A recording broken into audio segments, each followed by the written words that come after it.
Good morning, everybody. Bom dia a todos.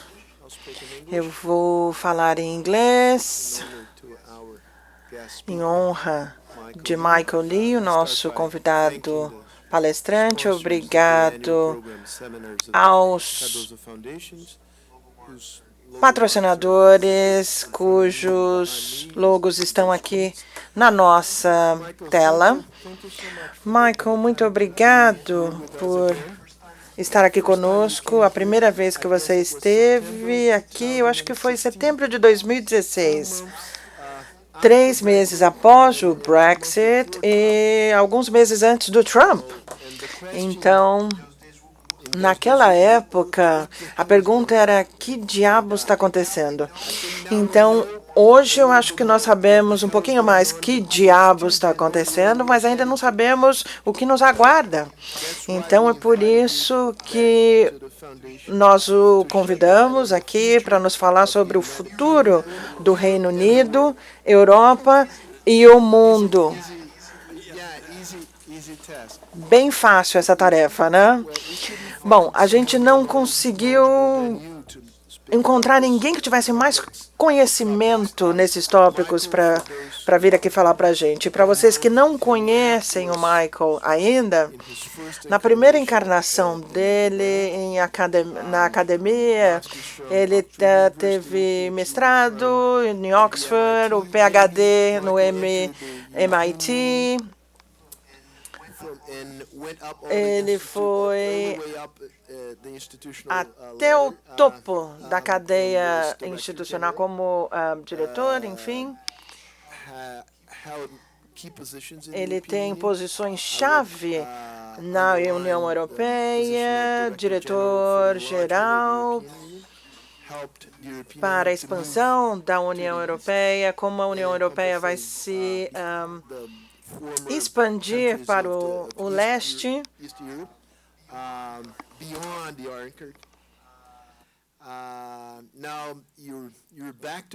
Agora você está de volta ao ensino na Universidade de Johns Hopkins em Bolonha. Eles têm 2 campos, um em Washington, outro em Bolonha, na Itália. E ele tem todas as credenciais para falar sobre esse tópico muito oportuno que a gente tem. Então, o palco é seu durante 45 minutos e depois nós teremos uma sessão de perguntas e respostas. Michael, muito obrigado. Muito obrigada pelas palavras muito gentis, pelo convite. É muito interessante estar aqui de volta na Fundação depois de 3 anos. Desculpem que a razão para eu estar aqui de volta, deixa eu colocar as cartas na mesa logo de cara. É essa razão que me preocupa muito. Eu realmente tenho que dizer logo de cara que para alguém que já trabalha há mais de 3 décadas para as instituições europeias, eu estou convencido de que o projeto europeu sempre beneficiou os povos europeus, incluindo o Reino Unido, e com certeza para parceiros no mundo. Isso, na verdade, é motivo de tristeza para mim.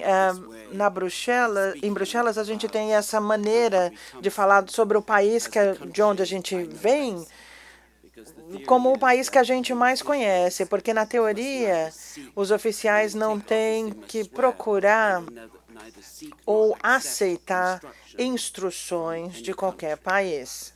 Então, quando eles falam do próprio país, eles falam não o meu país, mas o país que eu conheço melhor.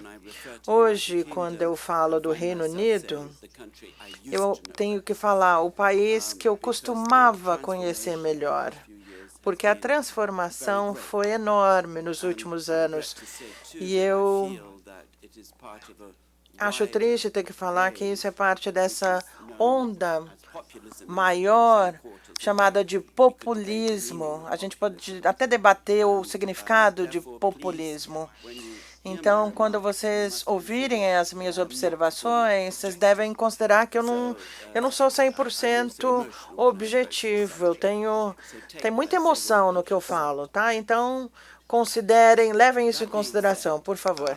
Isso dito, hoje eu quero cobrir 2 pontos em principal. O Brexit, como ele surgiu, quais as implicações e como ele pode se desenvolver.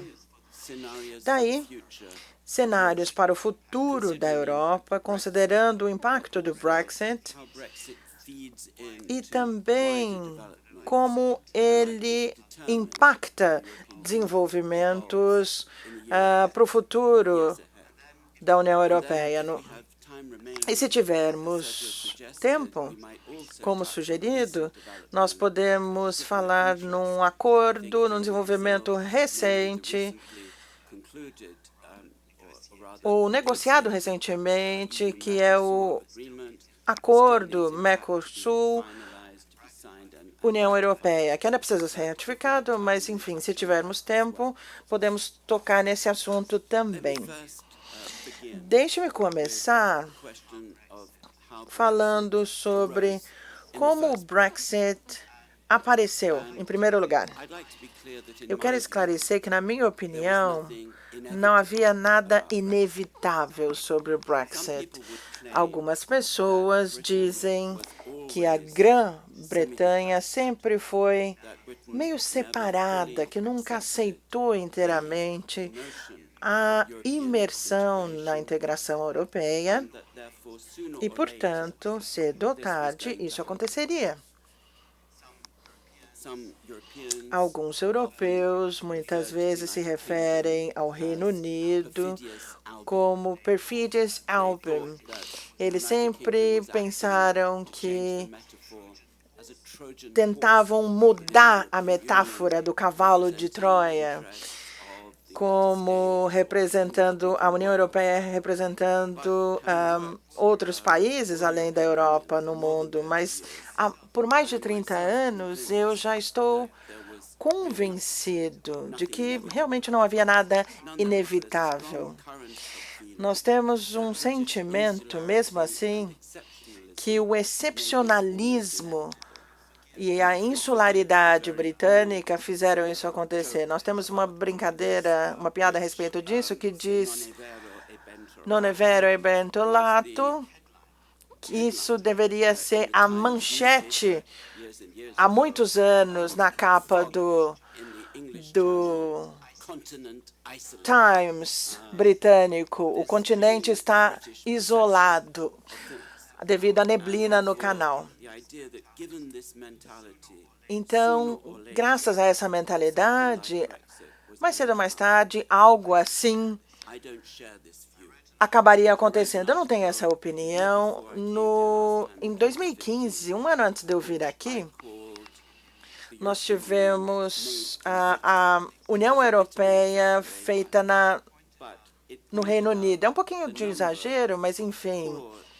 Mas com relação às políticas essenciais europeias, como resultado da influência britânica, começaram principalmente com o mercado único em si. Um projeto muito apoiado pelo Art Cofield, o comissário de Margaret Thatcher, outros membros, para também se livrarem dos obstáculos pelo movimento livre na Europa. Isso era um projeto liberal britânico, se vocês quiserem. E se a gente olhar na Europa, com políticas, um acordo African, Caribbean, Pacific, qualquer área de reformas institucionais, introdução de outras ideias como responsabilidade, transparência, que não existiam antes. Sempre houve uma grande marca britânica. Então, com exceção desse excepcionalismo e essa insularidade, eu não acho que havia nada inevitável com relação ao Brexit.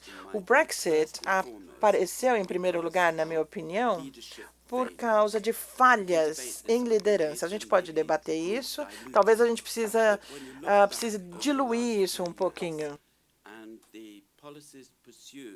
Mas as políticas recentes de alguns políticos, começando com o primeiro-ministro britânico anterior, o David Cameron, com o referendum em 2016, ele tinha prometido isso, mas nunca pensou que ele realmente fosse, primeiro que não fosse ganhar a eleição e depois continuar com isso. Talvez que ele tivesse que fazer uma coalizão pró-europeia com outros democratas, e isso, na verdade, preveniria o acontecimento de um referendo.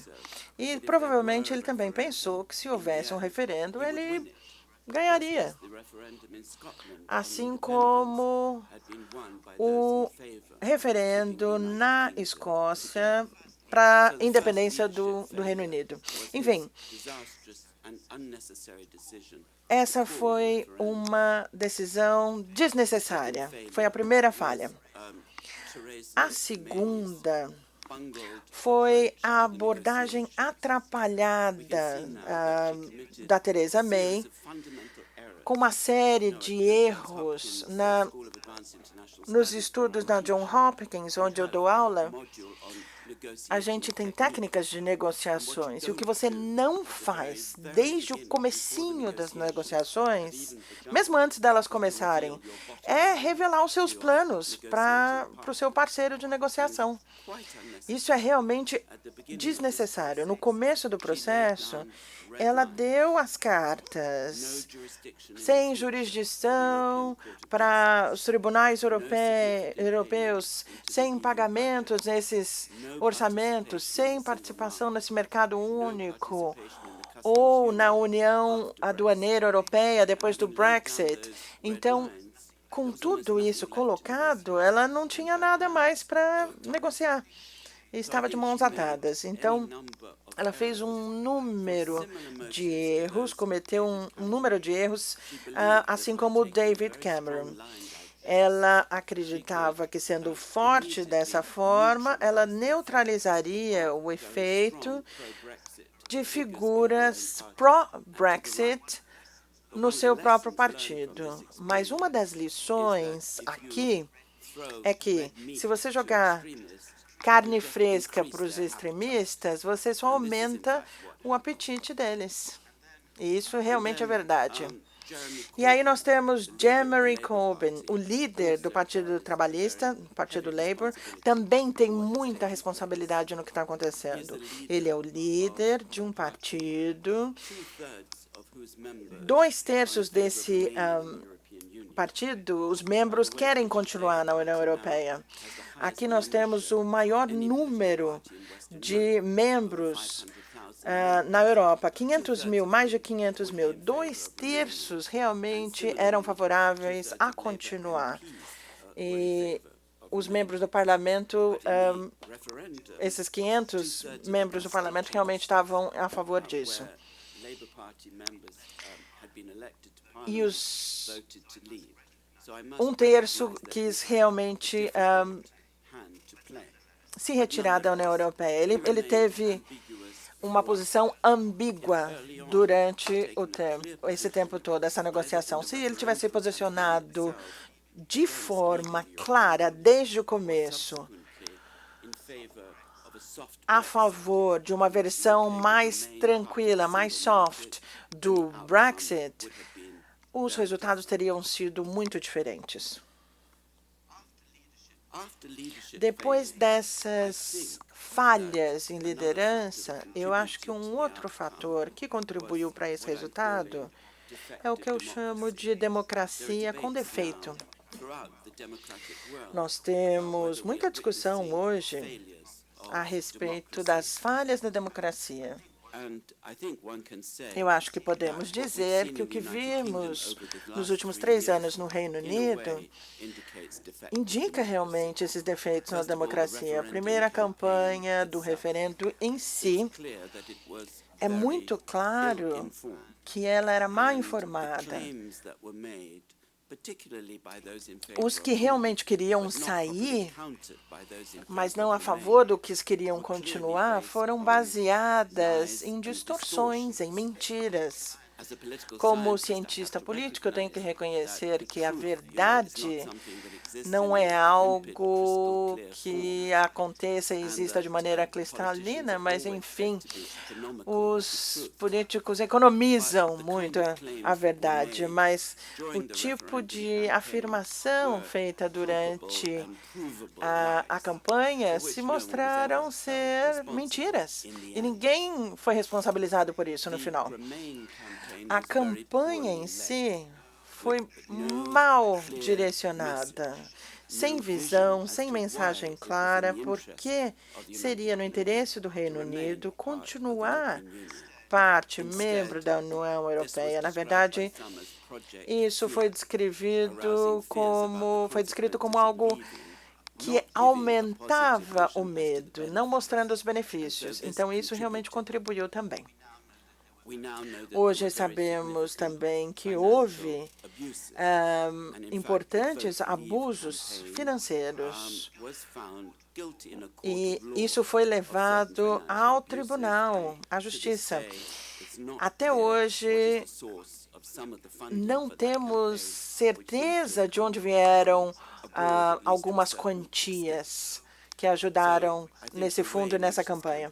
Então, tudo isso realmente contribuiu para isso. O referendo em si, agora, foi realmente muito estranho em alguns aspectos. Primeiro, o resultado não foi decisivo. Claro que é uma democracia, mesmo que o resultado seja marginal, a gente tem que aceitar, mas, na verdade, menos que 52% dos que votaram para sair da União Europeia. E simplesmente 37% decidiram isso. Então, não é um número representativo e decisivo. Com relação a países constitucionais, quando nós temos uma mudança proposta na Constituição, normalmente nós temos uma mudança. É muito frequente, por exemplo, que a gente precise de 2/3 da maioria para que haja essa mudança. Em muitos países, neste caso, não houve essa mudança, esse limite, não houve o mínimo requerido.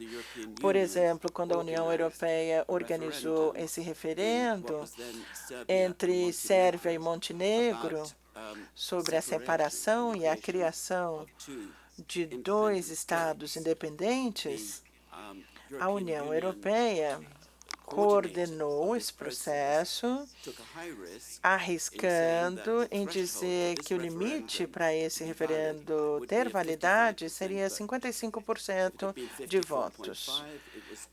Menos que isso seria arriscado. Não houve esse limite aqui, não houve maioria requerida. E, bem diferente do referendo que aconteceu na Escócia um ano antes, as pessoas mais novas não puderam votar. Na Escócia, acima de 16 anos, você poderia votar, mas não com relação ao referendo da União Europeia. Se eles tivessem sido permitidos, tivessem essa permissão de voto, isso realmente teria sido diferente. Eu poderia continuar. Outra anomalia que talvez não tivesse mudado, mas quem sabe, é o fato de que os cidadãos aqui voltando da União Europeia, morando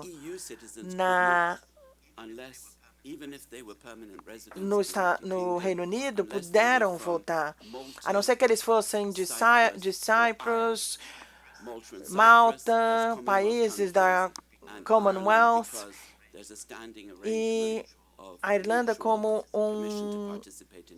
um acordo para participar das eleições. Eu não quero falar sobre todos os detalhes a respeito disso, mas, enfim, foi realmente estranho. Essas condições em que esse referendo aconteceu foram realmente estranhas.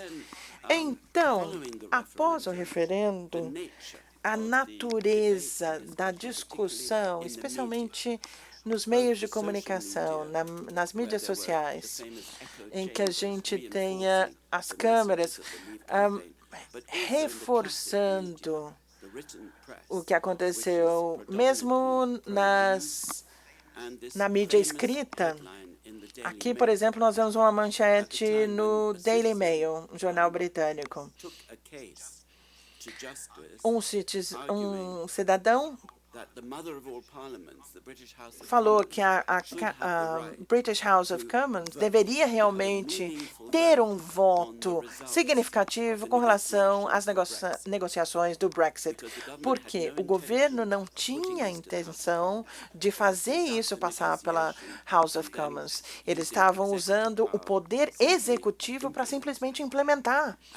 Então, quando o Tribunal Superior, uma instituição relativamente nova, decidiu que o parlamento deveria ter esse voto, isso foi condenado pela mídia escrita. Então, nós temos essa manchete. Eles realmente ficaram esse tantinho aqui, ó, bem pertinho de simplesmente colocar o nome desses juízes.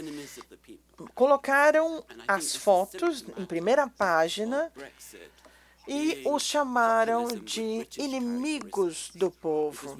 O que nós vemos na Europa, onde os líderes podem ser chamados de populistas, eles se intitulam como detentores do desejo popular.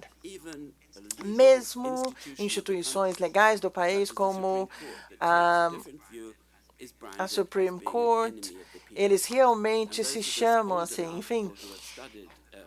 Nós já estudamos, quem já estudou sabe que isso aqui, se a gente for de volta a Ibsen, ou Stalin, ou Hitler, ou Mao Tse-tung, ou Steven Spielberg no Tubarão, quem que fala a verdade, né? Mas pensando sobre todo mundo que estiver lidando com o poder ou contra o poder executivo deve ser chamado, na verdade, de inimigo. Eu passo muito tempo na Itália hoje em dia e os meus amigos na Itália falam, bom, a gente podia esperar isso na Itália, mas com certeza não no Reino Unido. Outro fator explanatório para tudo isso é o nacionalismo inglês. Boris Johnson prometeu agora do or die, faça ou morra, que realmente a Grã-Bretanha vai sair no dia 1º de outubro, expressa um ponto de vista comum na Inglaterra, mas não na Irlanda do Norte, não na Escócia, que votaram pela continuação na União Europeia. Um dos fenômenos que podem explicar esse resultado é uma divisão na opinião em partes distintas do Reino Unido, que eu acho que realmente vão impactar de maneira negativa o futuro. A gente vai falar sobre isso daqui a pouco. O que eu disse sobre as falhas nas lideranças e na democracia contribuíram para esse resultado.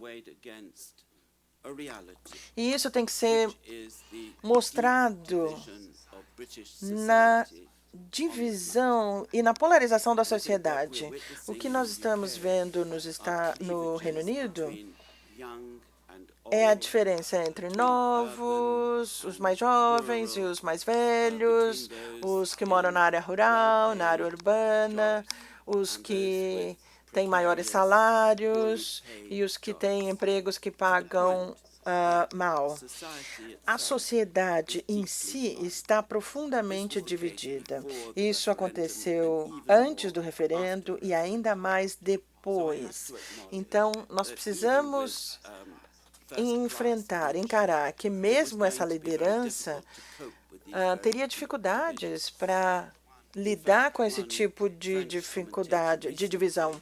Um comentador francês comentou que parece com o século XIX, quando a sociedade estava dividida no caso Dreyfus. o pessoal estava dividido entre anti-Trefoussat e Trefoussat, e havia essa divisão. Eu acho que algo similar está acontecendo no Reino Unido, e tenho que reconhecer que seria difícil, em qualquer circunstância, para um líder continuar de maneira clara. Algumas dessas ambiguidades, no entanto, se elas não estivessem presentes, os resultados seriam outros. Com esse histórico, o que podemos esperar? Dependendo de como você vir, nós temos 3 resultados possíveis.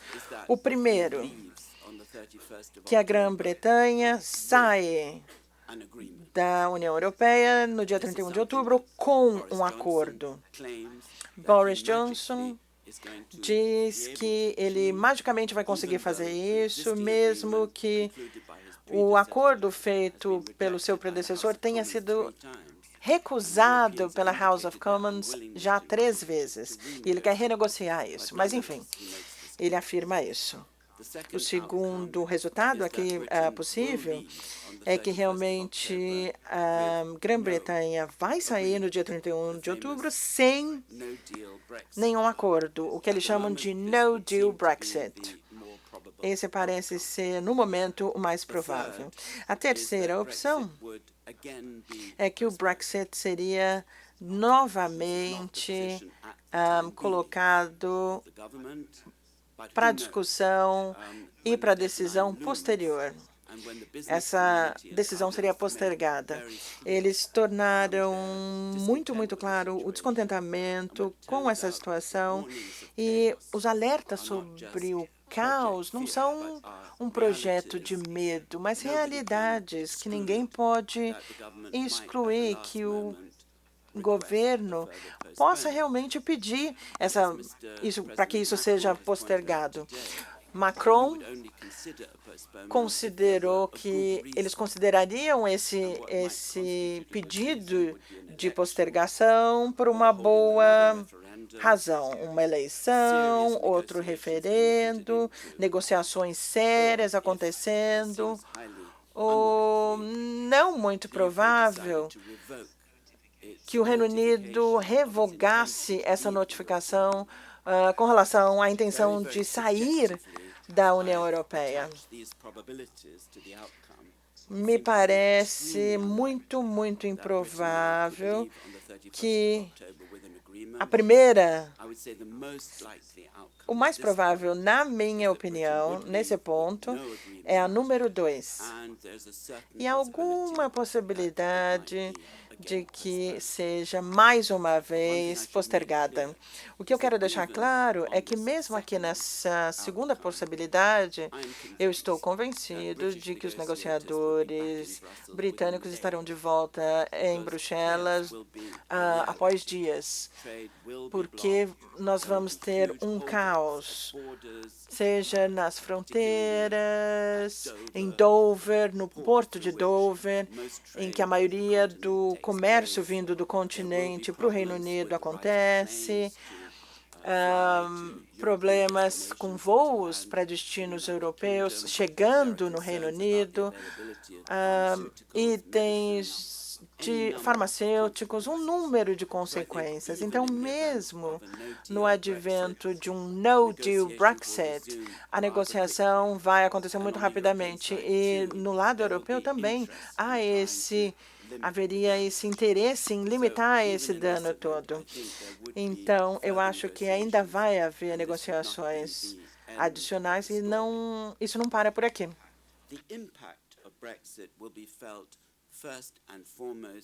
O impacto do Brexit vai ser sentido primeiramente no Reino Unido, mas também haverá uma série de consequências na União Europeia. Eu já falei com relação ao impacto no Reino Unido, e nós estamos falando de um futuro incerto, quando falamos do Reino Unido em si. Eu creio que questionar esse resultado deve vir da Irlanda do Norte e não da Escócia. Deve haver efeitos adicionais na Escócia.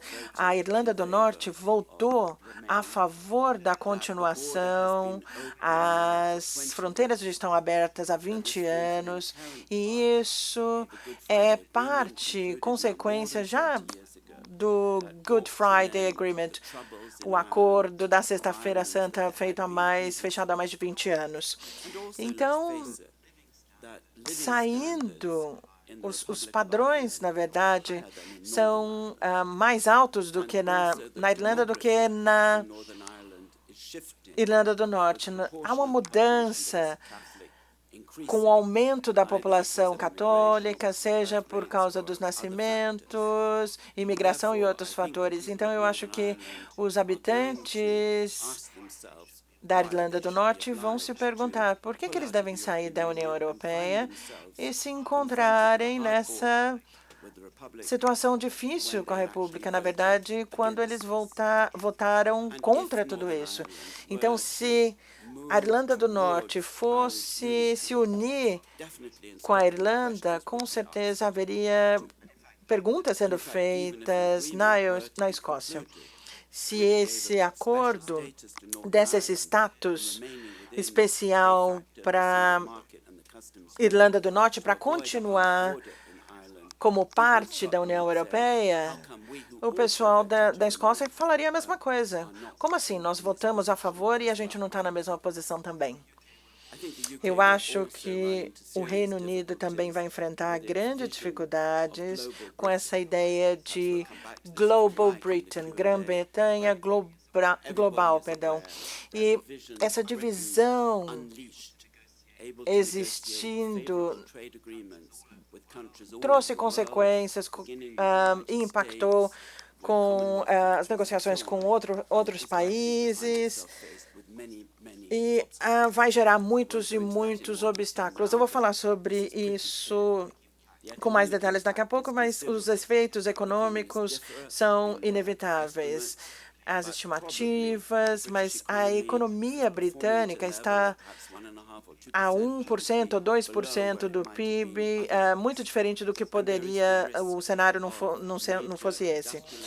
Muitos negócios, principalmente com relação à indústria mobilística, por exemplo, estão pensando em promover mudanças. O setor de serviços financeiros também deve apresentar algumas mudanças com relação a indo para Dublin, Nova York, Paris, Amsterdã. Haverá um grande impacto para a União Europeia também. Em termos econômicos, o Reino Unido é um mercado significativo, mas a União Europeia é um mercado mais significativo para o Reino Unido. Há essa ambição para desenvolvimento, como a gente está falando das políticas de segurança, sem a Grã-Bretanha, sem um dos membros que vai conseguir projetar esse poder militar nesse ambiente imediato da Europa, como a União Europeia vai conseguir realmente desenvolver essa defesa ou política de defesa sem a Grã-Bretanha. Em termos econômicos, dependendo de como calcularmos, é a sexta economia do mundo, mas a perda de poder nessas negociações globais, econômicas, vai ser realmente muito grande. Vai ser muito maior o impacto no Reino Unido, mas também vai acontecer na União Europeia. Há o medo ainda não materializado de que isso seja contagioso, que esse efeito passe para outros países. Matteo Salvini, em 2018, usava uma camiseta dizendo que a Itália deveria sair da Europa e tal exit, assim como o Brexit. Enfim, nada disso se tornou realidade e a opinião foi rechaçada pelo que aconteceu no Reino Unido. Eles viram a bagunça por si mesmo. Mesmo Le Pen, na última campanha na França, pediu esse referendo, estava falando sobre esse referendo na França para continuar membro da União Europeia. Eles aprenderam que isso não funciona bem com a opinião pública e se afastaram da ideia.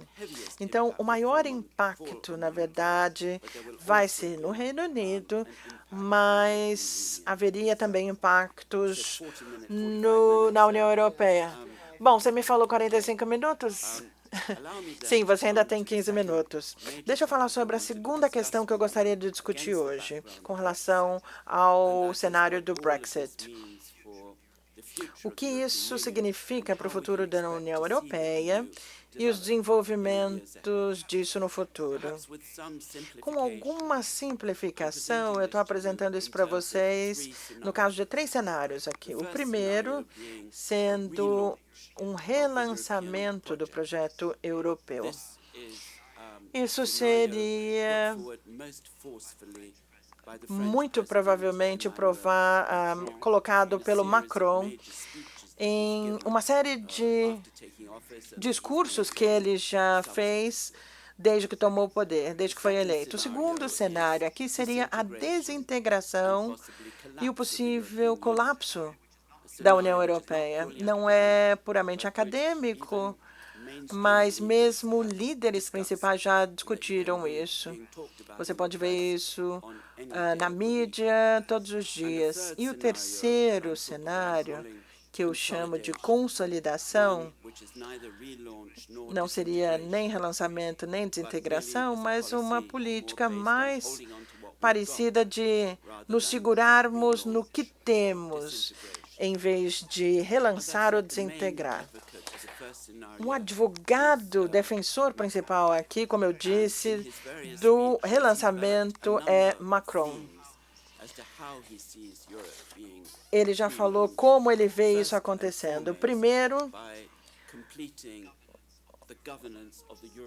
falando sobre a zona do euro, que ainda é deficiente com relação ao sistema bancário, políticas financeiras e econômicas, com a manutenção da moeda.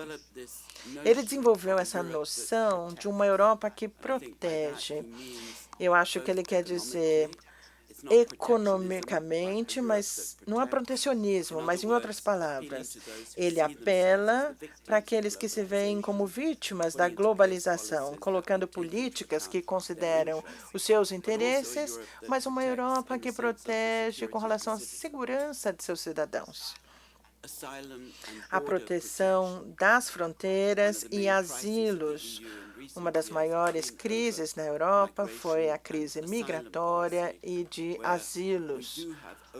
Nós temos fronteiras abertas, mas nós não temos esse controle de fronteiras e a política com relação a isso definida também com relação ao asilo. O último ponto é a defesa da democracia, como se fosse uma agência para monitorar essa democracia nos nossos membros da União Europeia. Não só na Europa, mas no mundo inteiro. É uma agenda muito ambiciosa no caso do relançamento desse projeto. E ele conta com o suporte de novos líderes, como essa agenda que está sendo discutida já em Bruxelas. Aqui você tem os que votaram, os que estão...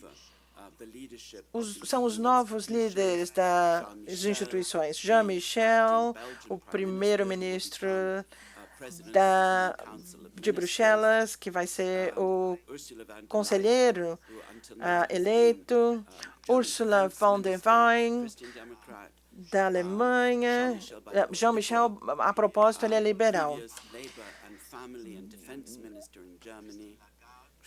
Christine Lagarde, até hoje, do FMI, com 8 anos do presidente do Banco Central Europeu, o presidente da Catalônia, na Espanha, até recentemente colocado, o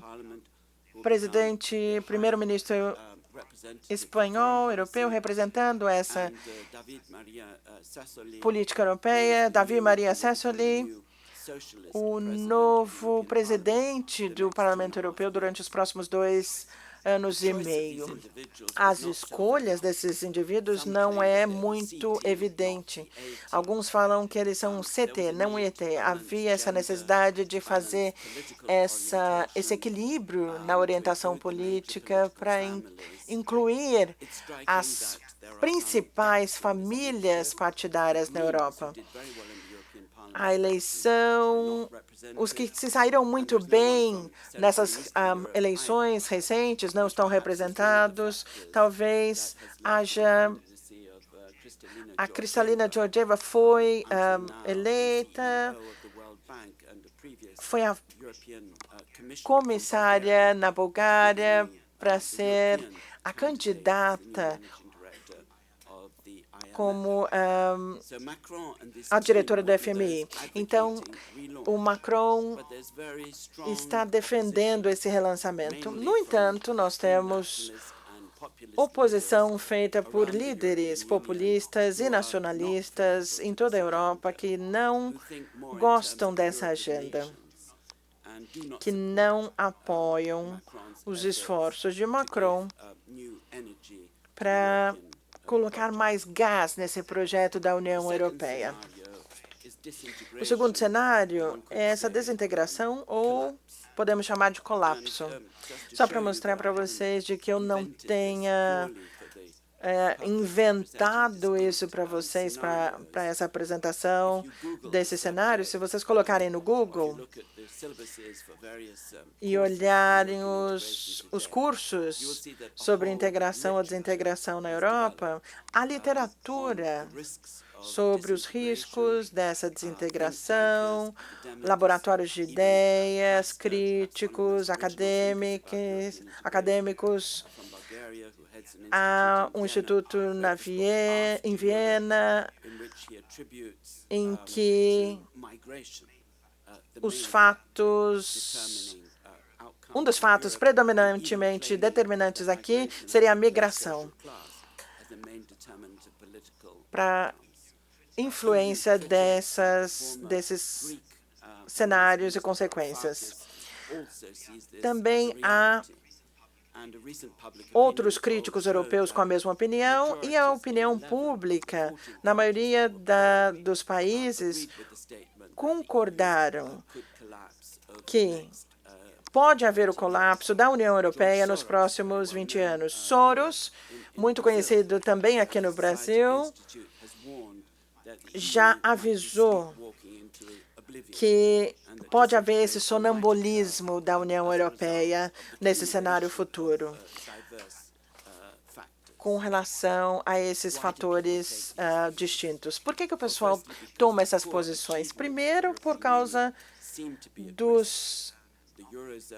das questões essenciais que já foram atingidas, todas conseguidas e que podem estar em risco.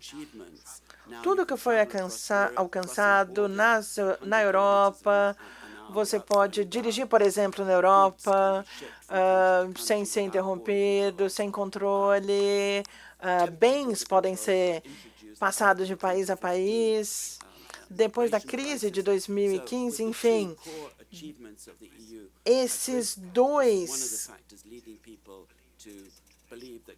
duas questões podem estar em risco, tanto o euro quanto essas fronteiras abertas. Com o aumento do nacionalismo e do que eu chamo de euroceticismo e o declínio desse multilateralismo, quando eu fui para a Itália a primeira vez, eles me deram esse discurso sobre, não, é Europa. Até na Itália isso já mudou hoje, o discurso é outro. Nós temos esse conceito do multilateralismo que está em risco, não só nos Estados Unidos, mas em outros locais. Há o declínio com esse comprometimento do multilateralismo também na Europa. Não há grandes iniciativas, grandes acordos, mas cedo ou tarde novos acordos se farão necessários, porque na maioria das vezes eles têm que ser aprovados pelo parlamento e por um referendo. E as pessoas adoram dizer não no referendo. E, portanto, eles estão com receio de organizar alguma iniciativa. A abordagem federal realmente foi abandonada. Em Bruxelas, não na Bélgica. Agora eu sou um orgulhoso cidadão, mas, enfim, há isso em alguns outros países. Há pouco comprometimento com essa Europa federal. Agora nós vemos grupos sendo formados. Então, alguns países na Europa Central tentaram coordenar as suas políticas e nós o chamamos de uma natureza iliberal, intolerante.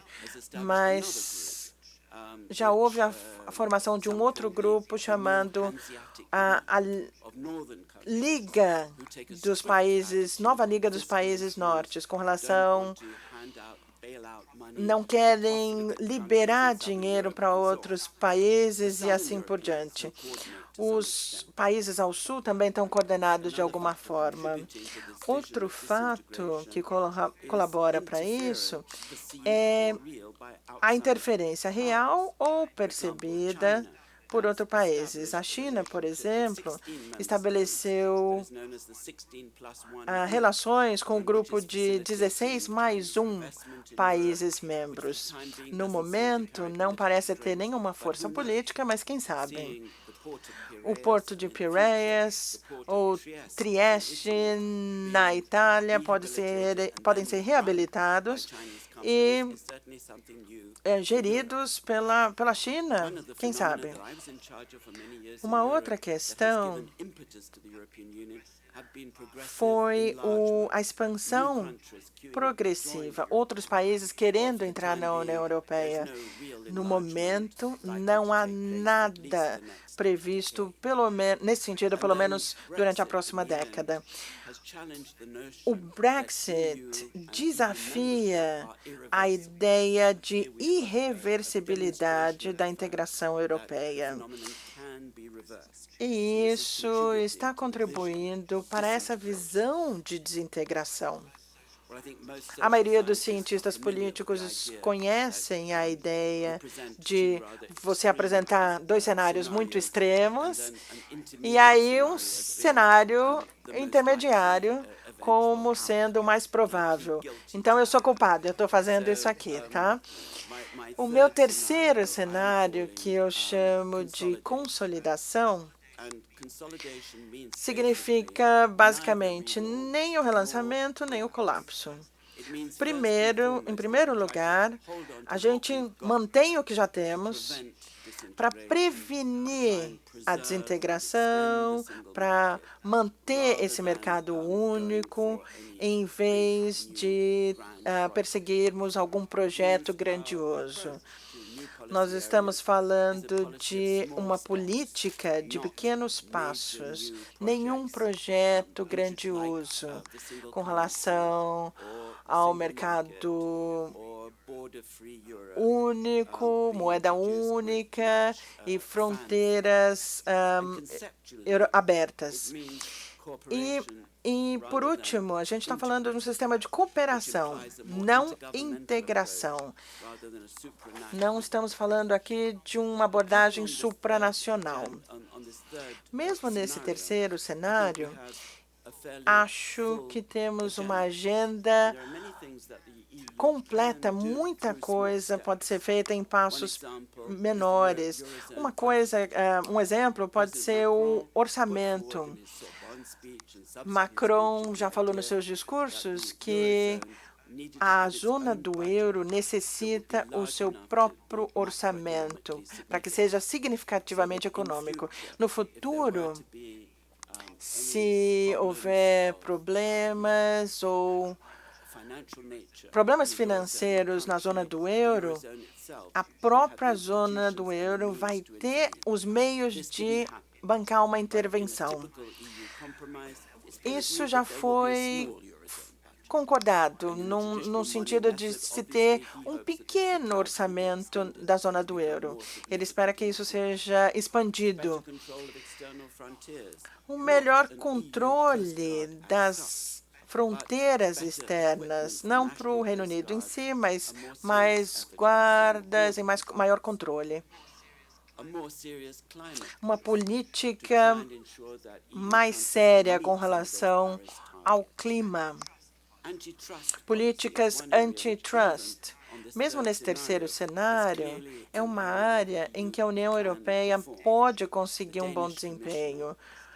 Margaret Vestager tem uma reputação construiu essa reputação nos últimos 5 anos e ganhou menção do presidente Trump com relação aos princípios simples, com a ideia de que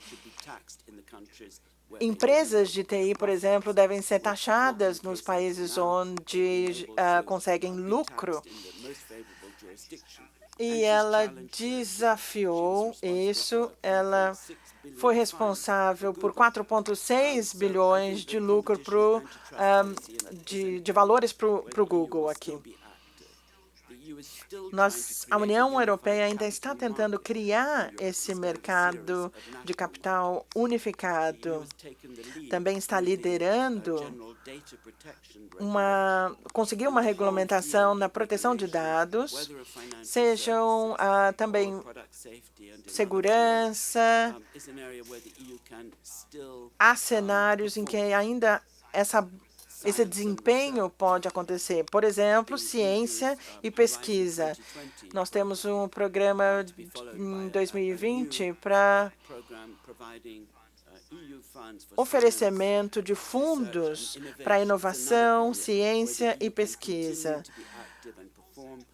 E também para trabalhar com parceiros globais no futuro. Então, o cenário dessa consolidação não é um terceiro pobre lugar, vamos dizer. Eu acho que vai além, é mais que isso.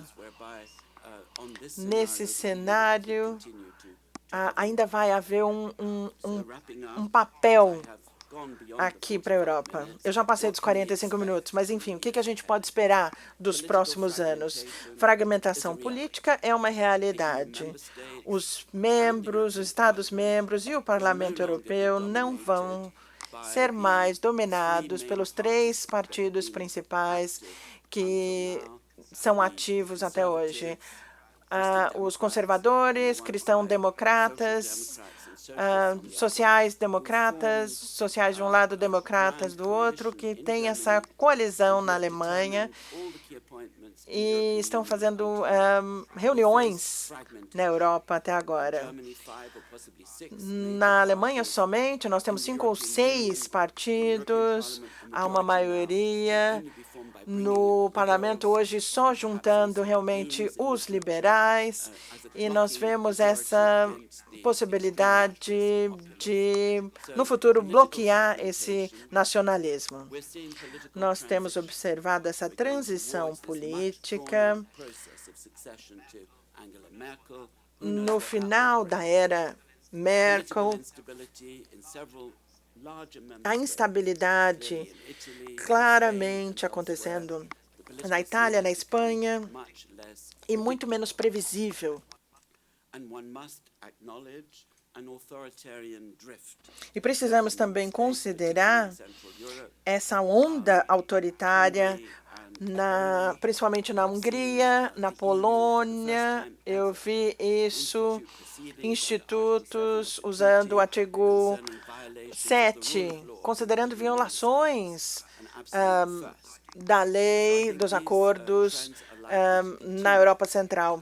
Então, nós precisamos nos perguntar, o Macron realmente na ausência de qualquer outro na Europa? Ele vai realmente conseguir sucesso com pelo menos algumas das suas reformas? A União Europeia vai se provar como sendo resiliente? E esses novos líderes que eu falei rapidamente aqui para vocês, eles realmente vão conseguir enfrentar esses desafios? Eu estou deixando perguntas em vez de respostas para vocês, mas eu posso responder qualquer uma. Muito obrigada.